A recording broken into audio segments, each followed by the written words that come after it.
up? We are looking at habits and how to break bad habits, and this is part number 3 of 6. And so we're talking about the true and the actual way to break bad habits. This goes into anything from from just basic things, of even like smoking to eating disorders to addictions to maybe just not even getting out of bed or hitting the snooze button, anything at all. Like habits are hard to break, and they're not something that just we can break easily. And especially the longer we've been dealing with doing a habit, the harder it is to break. And so I bring you truth. I don't bring you the fluff and the stuff that's out there, the quick tricks. Coach Jen's all about the truth, and so that's what this is about. And we talked about so a quick overview is that we talked about, is it possible for people to change? And of course it is, but the way that is out there that tells you that you can change just quickly and overnight is false. And so this is the way that we truly change, is through certain steps that create lasting change. And it's not easy. It's not something that can be forced upon someone. It's something that someone has to want to do for themselves. And that's why even in my coaching, if the person really doesn't want the change, there's nothing I can do. It's not until they reach a point they truly want it that that they will begin that change. They can say they want it, but until they truly do, maybe someone else has told them they should want it, those kind of things, but it doesn't mean that they're going to be the ones who actually do want it. And there's a 6-step process. So the steps are denial, awareness, preparation, action, maintenance, and termination. So we talked about denial and awareness in the past 2. Today we're going to talk about preparation. So if you have not seen my other 2 videos, please make sure you go watch those before this one so it makes sense as we kind of stair step the way to breaking and changing bad habits. Otherwise, it won't make full sense, and I will hit that for you. So preparation is not one that we hear of very often. It's not something that we actually hear about people doing or even talking about. So stage 3 is preparation. And so there's even a proverb that talks about this. Look straight ahead and fix your eyes on what lies before you. So planning your personal D-Day is what I call this. And we live in a world that is accustomed to 30-second commercials, right? They offer those instant solutions, but we shouldn't be surprised when they say, those solutions don't actually work. Because there really are no magic bullets. I don't care what anyone says out there. There's no simple solution to the path and to deep and lasting change. And in stage 3, we will work on making our change of action, our number 1 priority. So you can't move into stage 4, which is freeing yourself from the habit, until it becomes your highest priority. We'll go through our life, will go in the direction of what dominates our thoughts ultimately. And so when we focus on the past, like our thoughts hold us back by causing us to relive events over and over again, blaming ourselves for things that went wrong in the past, and is the most destructive habit of all, of course, because then we blame ourselves. We get tied up in that blame. I mean, I did that forever. I was like, just because I didn't like something in my past, or just because I didn't like parts of it, I'd blame myself so much over and over and over again, and it was really just destroying me because I was just so focused on what I did. Why couldn't I have saved myself from this? Why did I get myself in that situation? I think it's easy for our family and friends to see when a habit like drinking, overeating, overspending is destroying our lives, but it isn't always so easy.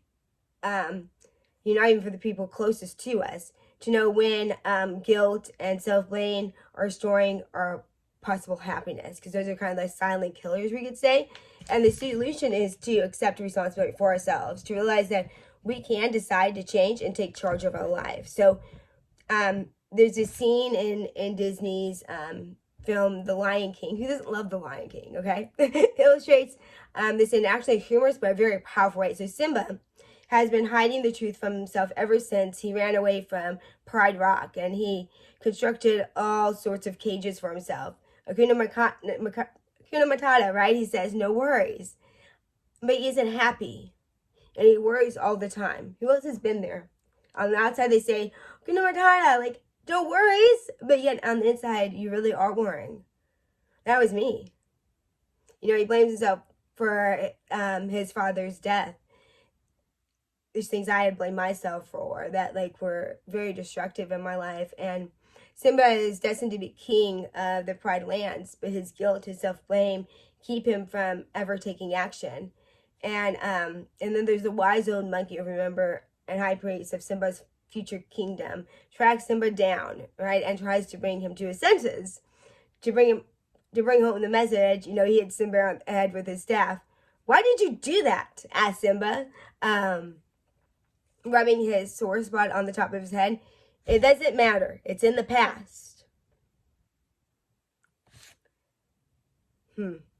Powerful there, right? Simba needs to be jolted into action, and the staff proved to be an effective tool. Of course, you know, if you're in a helping relationship with a person who is trapped in a cage of guilt, self-blame, you must never hit him on the head with a staff. No, don't get me wrong. I'm not saying do that, but the technique works wonders in cartoons, right? But it will destroy helping a relationship in real life. But the point is that he was living in the past. Like, it didn't matter that was in the past. You can't focus on that.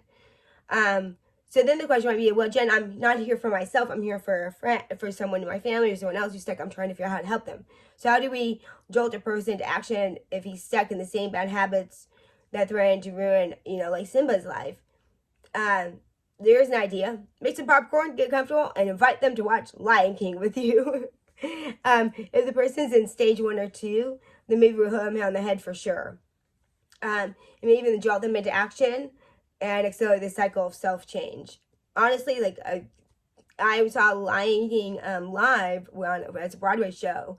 I'd seen it before, but it had some things in me because I was in that kind of place when I saw it on Broadway live. And so, same kind of thing, like, it was powerful for me. And so, as soon as we've decided to change, it's time to schedule our D-Day, so our decision day. Set a date and announce your intention to take action. I will stop smoking on the 1st of this month. Put a commitment in writing. One of the keys to successful self-change is to develop your own plan. Like, I can develop a plan, but develop your own. Now, I can guide you along those things, but when I do my coaching and stuff, we come with a plan together. Like, you are going to tell me what you want, and you help develop your own plan. The critical element in any program is in the confidence of the person who's using it. So, in order for you to believe the program will work, it's better if you are the one that's writing it. You're the one that's actually constructing it, and there's someone, maybe if you need help, there's someone they're guiding it. Like me, I'm happy to guide you along the path and help you come up with it, but ultimately you're going to create your plan because it's yours. And the best way to do this is to actually write down and create that plan. So preparing for total lifestyle change is key. Okay, the key to success in this stage is reinventing your life. The greatest motivator is a vision of what your life will be like if you break that bad habit. So being prepared to change means that you have to set goals for yourself. The best way to do this is write your own personal mission statement. So make a list of the benefits of changing. How does each of those benefits help you achieve goals in life? A total lifestyle change isn't something that happens overnight. It happens one day at a time.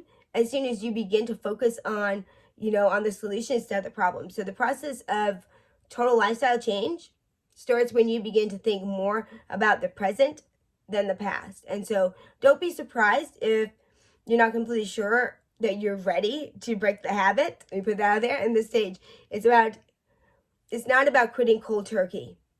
Okay? Do you hear me? It's not about quitting cold turkey. No one is asking you to do that today. Hearing it's not about quitting cold turkey, no matter what you hear out there. That's not what it's about.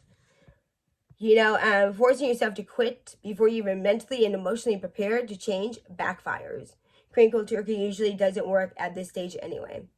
In this stage, you're getting ready to quit. So the best way to free yourself from many bad habits is to replace your old behavior with a more active lifestyle. Your commitment to exercise program is one of the keys to breaking a bad habit. Earl started smoking when he was 22, okay? He had never taken a single puff on a cigarette before then. When his smoking turned into a 2-pack a day habit, it started to worry him about his health. So like many smokers, Earl spent his 5 years smoking and another 5 years trying to quit. He switched to a pipe, for which he hoped that the trouble it would take to prepare a pipe and clean it would keep him from smoking. But it slowed him down enough to make a difference. And eventually he just went back to smoking cigarettes. So Earl realized that he was going to need a plan. He had noticed that many ex-smokers, substitute snacking on junk food for their former cigarette habit. Their rapid weight gain made him wonder if the remedy was worth it, though, right? Of course, you would want that. So Earl didn't want to fall into the same trap. So he planned to use sugarless gum to satisfy his craving and put some in his mouth. Earl was teaching at the time, and back then he was still using a chalkboard in the classroom. Okay, this tells you how long I've known Earl. When he was trying to quit smoking, he would sometimes catch himself holding a stick of chalk between his fingers as if he was going to smoke a cigarette. He said he almost put a stick of chalk in his mouth every once and again. Earl said he was sure it looked funny to the students, but he didn't worry about it. They knew he was trying to quit, and their encouragement and support played an important role in his success. Earl's plan to free himself from nicotine included an exercise program. He theorized that if he pushed his body, it would cry for him to take better care of it. Some of Earl's students were on a basketball team at a local league. Earl was 33 at the time, and his students were 10 to 15 years younger than he was. He told them that he wanted to start playing again, and they invited him to a practice game. Earl had been a decent basketball player in his teens, but he hadn't played competitive for like a long time. So he played 10 minutes his first time. And when it's over, he told himself he didn't need to punish his body that much. But the kids wouldn't let him quit. Earl said he didn't stick to the date he had set before breaking his habit. It took about a month of lapse after his target date had come to and gone before he quit for good. But during the month, Earl would still smoke from time to time, never more than one cigarette a day. He didn't know it then, but he was still in stage 2 when he set this target date, and that's key to listen to here, okay? Earl was aware that the damage of smoking was done to his body and to his relationships. Ben made this serious commitment to actually change. Earl's lapse, taught him that breaking the habit was going to come, which was going to cost him more than he actually thought. And so he started his preparation one day after his target date, the first time he lapsed, right? So the month-long period of lapse after his target date became his stage 3, the preparation period that allowed him to be successful. Now, no, this isn't the best way to do it, but it worked. The most important part of Earl's preparation was his commitment to a more active lifestyle. That I want to point out here. His new teammates wouldn't let him quit, and Earl played on the team for years. He paid for new uniforms and warm-up suits before one important statewide tournament even. And although he didn't realize it then, he later understood that the new uniforms were a motivator of a reward. His motivation to stay committed to a healthier lifestyle and his teammates reward for supporting them. And so Dr. Kenneth Cooper, the father of the aerobics movement, had said that the maximum health benefits are obtained by participating in any activity that increases your heart rate for at least 30 minutes 3 times a week.